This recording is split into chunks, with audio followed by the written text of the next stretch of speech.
What's going on, everybody? Michael Lutter here from CarpetTools.com, and in this video we're going to tackle the big elephant in the room: how to remove and reinstall bifold doors. This is everybody's nightmare. So when you're doing a carpet install, you want to get these things off, and this one's actually something nice.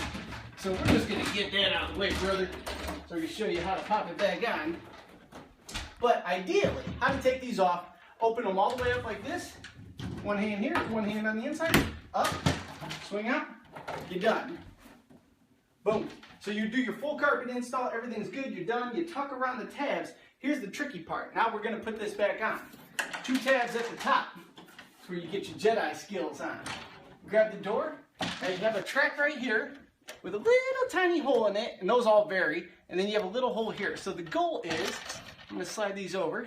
I'm going to put one in there, and one in the back. Push up and swing it over to the bottom here. Now, you don't have to line it up perfectly, you just want the tab on the bottom. Then you put your head down here. Oh, and that one actually lined up just fine. It fell right into the track, as you can see down there. So that's exactly how that would be done. Let's see if we can tackle this other one here. Same thing, we got our track. We want to slide that down so it's close to the other tab. We're going to put one in there, one in there. Push all the way up.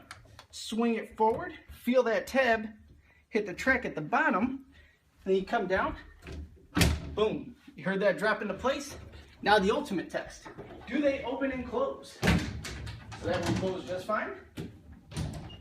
That one closed just fine. First try, we're perfect. Be sure to subscribe. Stop by CarpetTools.com for more videos. Thank you so much for tuning in, and I'll catch you on the next one.